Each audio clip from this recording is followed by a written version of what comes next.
The divorce papers trembled in Lauren's hand as she watched her husband James's face, not from grief or regret, but from the effort it took not to smile, and James sat across from her with his fingers intertwined with those of his mistress Rachel, both of them completely unaware of what was coming.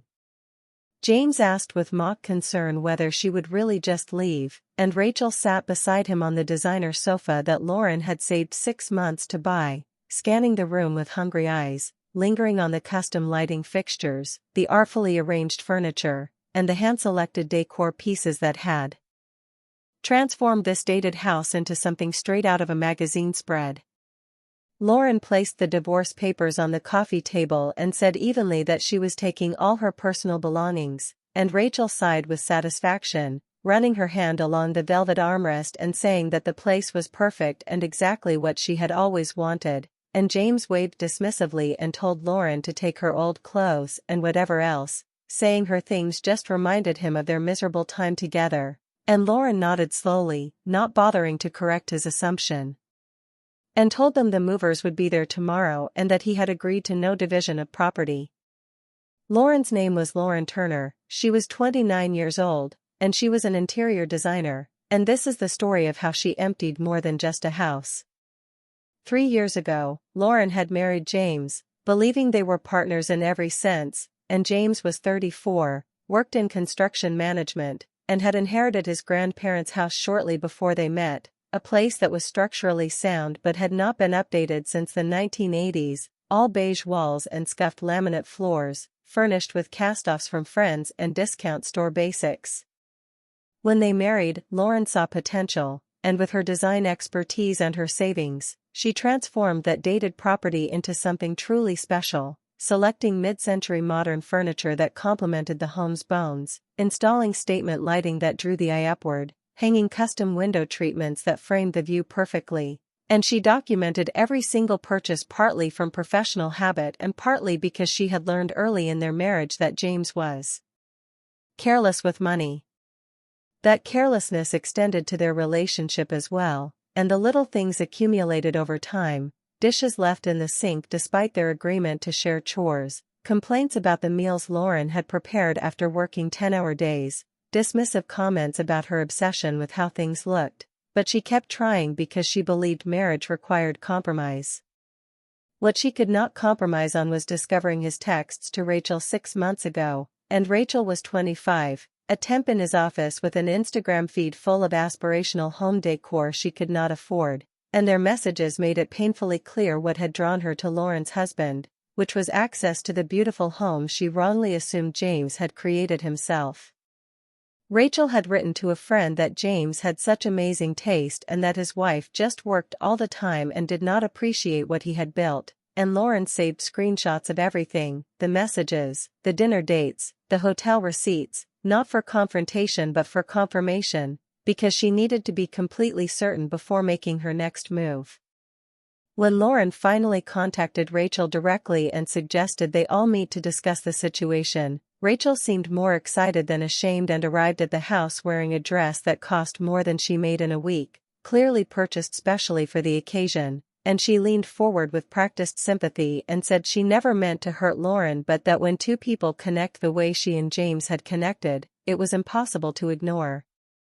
Lauren interrupted her and slid the divorce papers across the table, explaining that she and James had agreed before marriage that there would be no division of property in case of divorce, and Rachel's eyes lit up as she squeezed James's hand and said she had told him Lauren would be reasonable, and James nodded with visible relief in his shoulders and called Lauren practical, even accidentally calling her Karen instead of Lauren, a slip that did not surprise her because he had been calling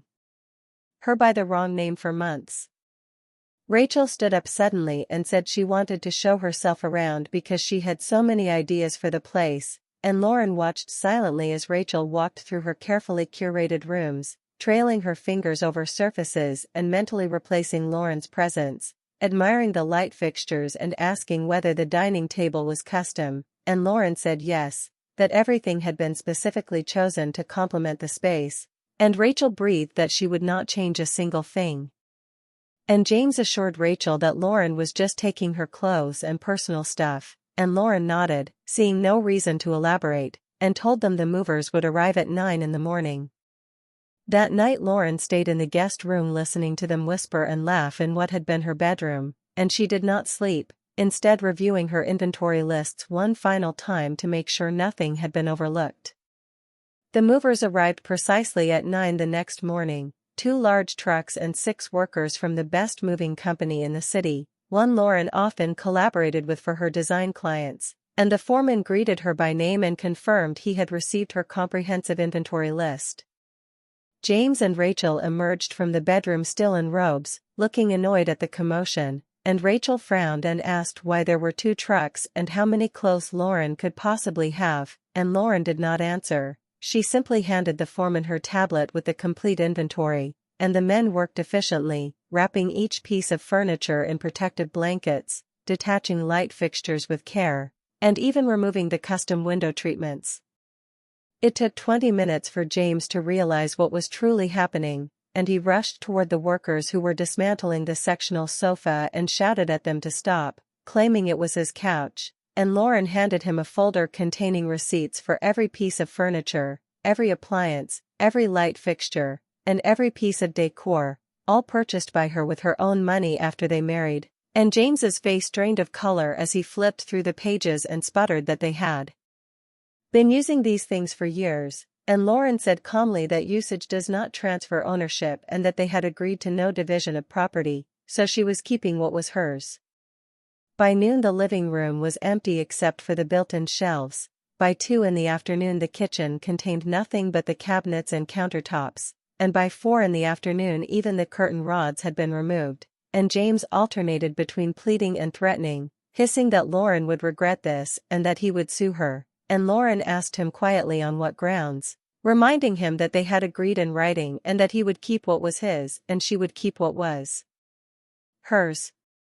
As the workers were loading the last truck, a small panel van pulled up and 2 men in coveralls approached the house saying they were there for the wallpaper removal, and Rachel, who had been sitting silently on the floor since the dining chairs had been taken, looked up in absolute horror. And Lauren explained that the wallpaper was custom printed and had been designed specifically for this house by her company at a cost of nearly $8,000, and James shouted that she could not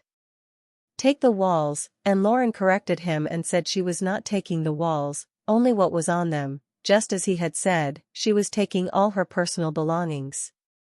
Lauren left them standing in a completely empty house with bare walls and exposed outlets where her designer sconces had hung, and the house looked older than it had before she had ever transformed it, with all its flaws now visible without her carefully placed distractions. 2 weeks later James called, and his voice had lost the confidence that had once attracted Lauren to him, and he began by saying her name softly and begging her to listen, explaining that Rachel had left because she said she could not live like that, and he said he needed Lauren's help, and when she asked who he meant by we, he corrected himself and said he meant he needed her help and that he had been wrong about everything, wrong about them, wrong about Rachel, wrong about the house, and he